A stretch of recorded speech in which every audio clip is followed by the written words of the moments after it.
Switzerland's last glacier gives up, and this is the story of what that means for 40 million people who depend on the meltwater.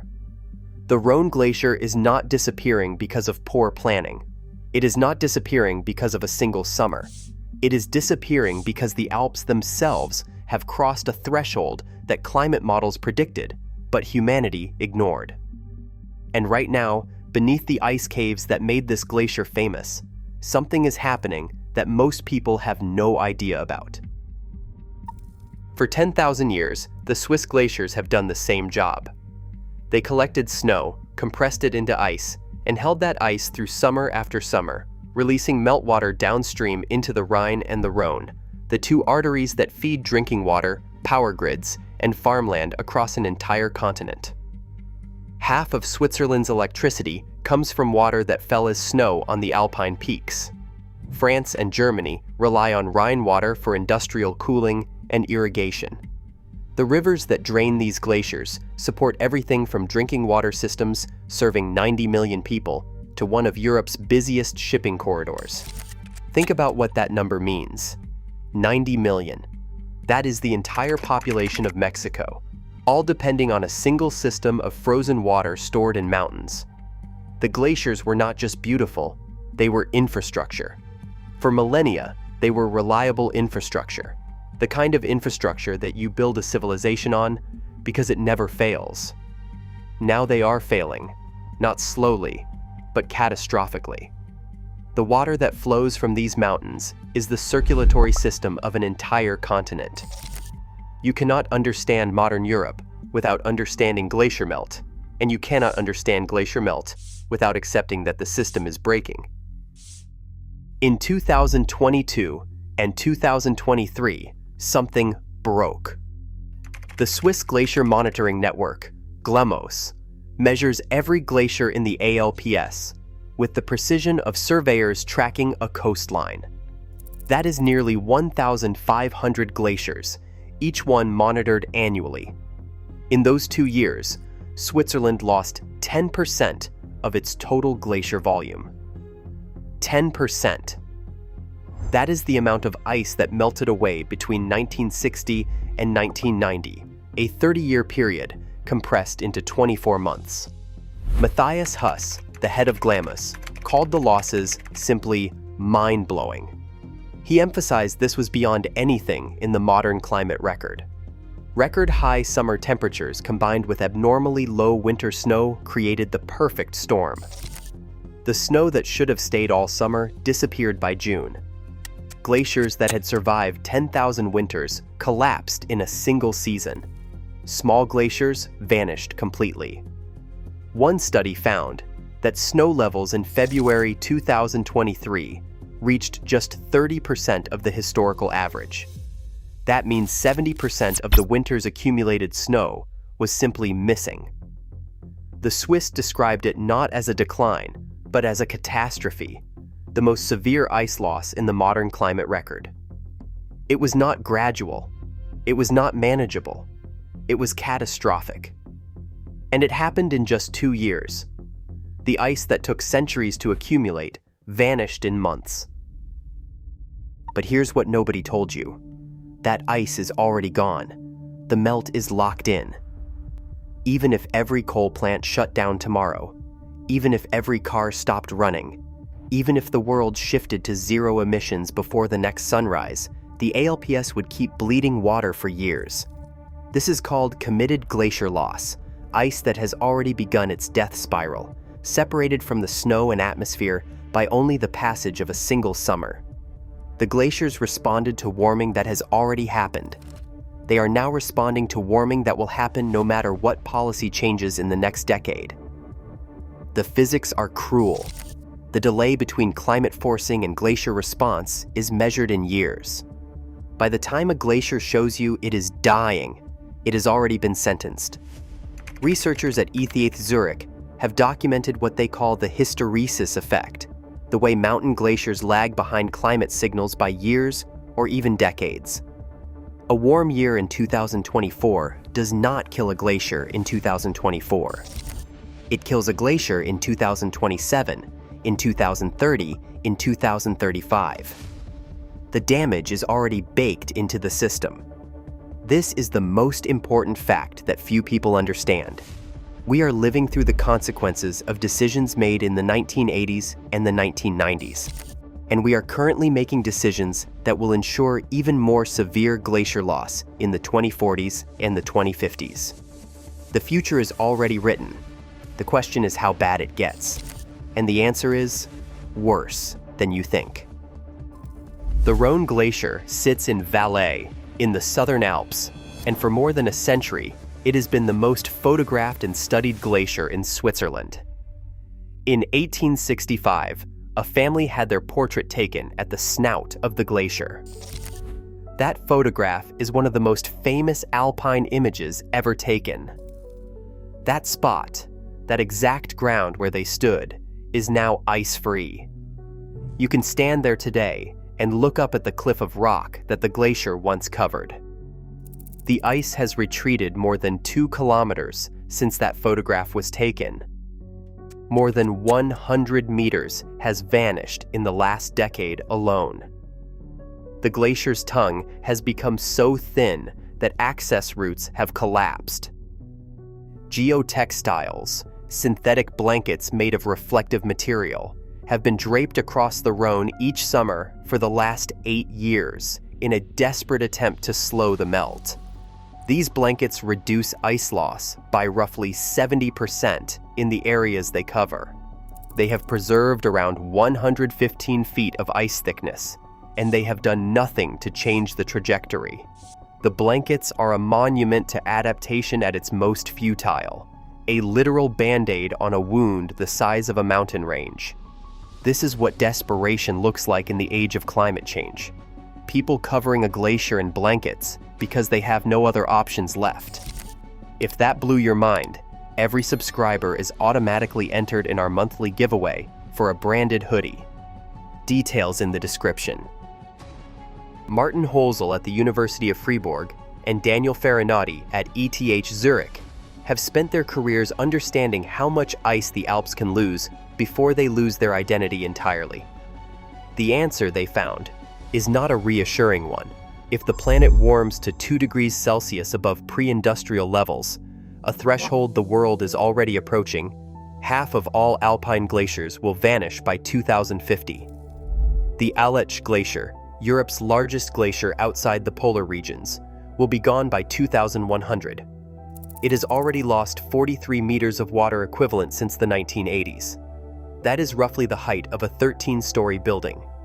The Gorner Glacier, which feeds the Rhone Valley, has already lost 40% of its volume since the 1980s. The projections are not hopes. They are locked-in consequences. The peak extinction rate for Alpine glaciers is coming in the 2030s, meaning the decade from 2033 to 2041 will see the fastest glacier loss in human history. Not in measured history, in human history.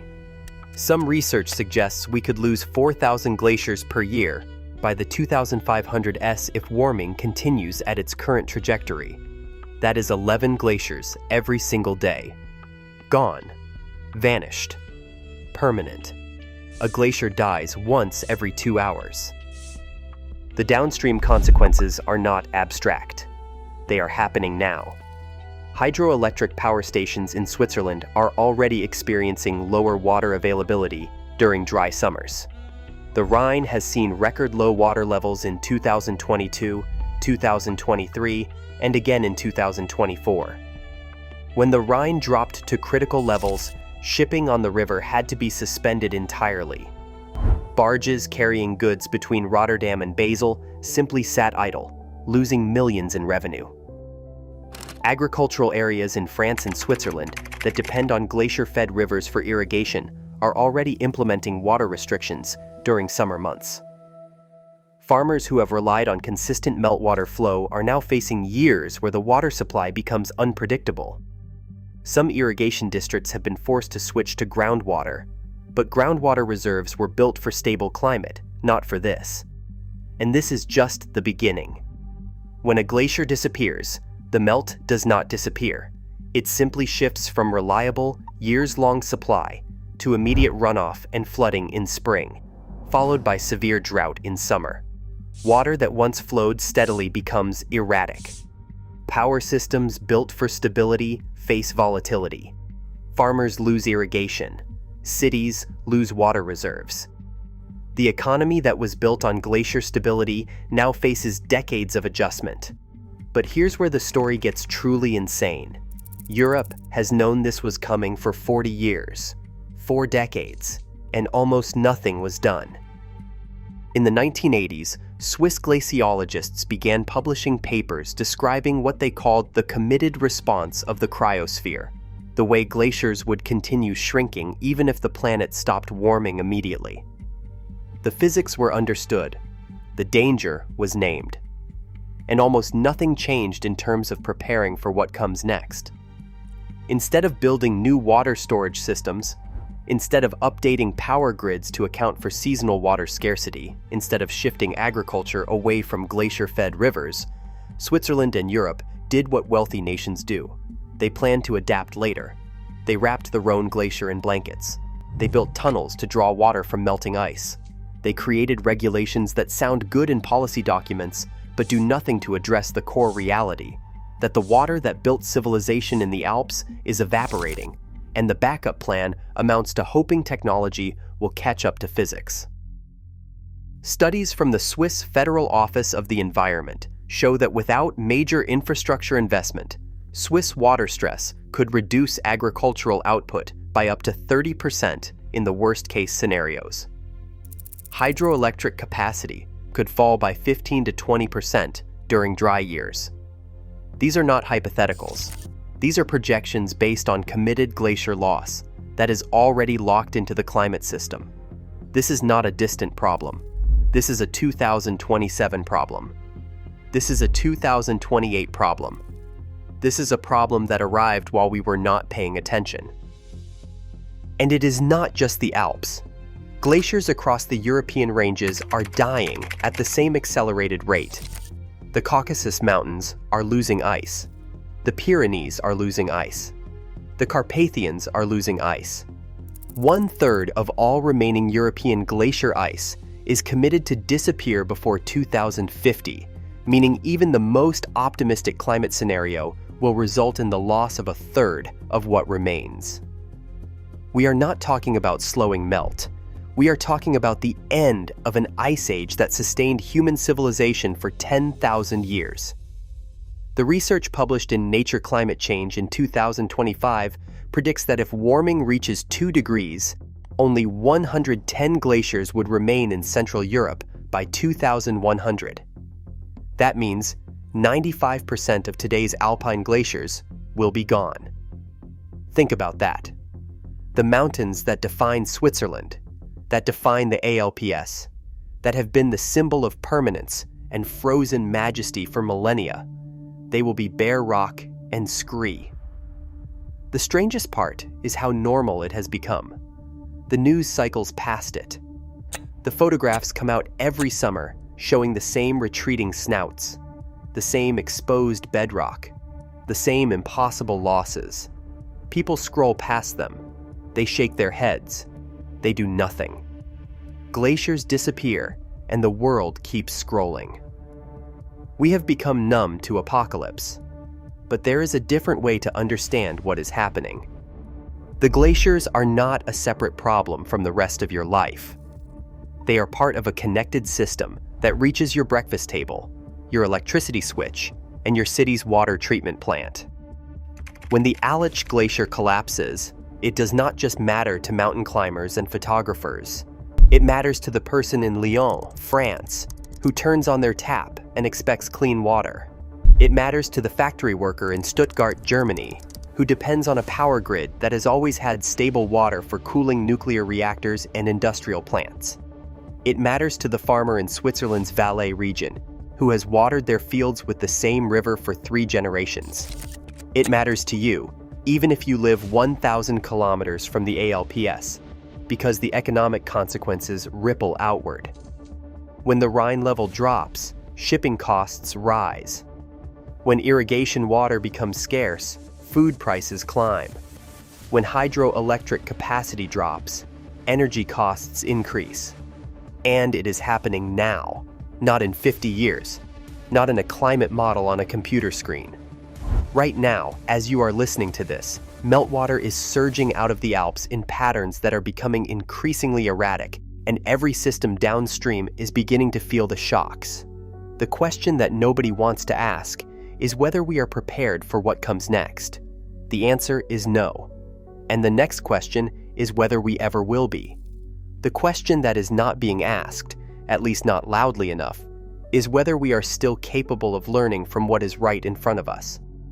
The Alpine glaciers are a warning that is written in ice, and it is melting away as you watch.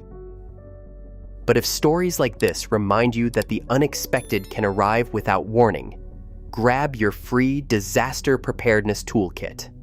The link is in the description. And as that toolkit goes with you, carry this forward. The glaciers are not coming back. Not in your lifetime. Not in the lifetime of your grandchildren. Not ever. On any timescale that matters to human civilization. The only question that remains is whether the rest of us will know how to live without them. And that question, unlike the glaciers themselves, is still in our hands to answer. The time to prepare is now, not next year, now, while the ice still exists to tell us how little time remains.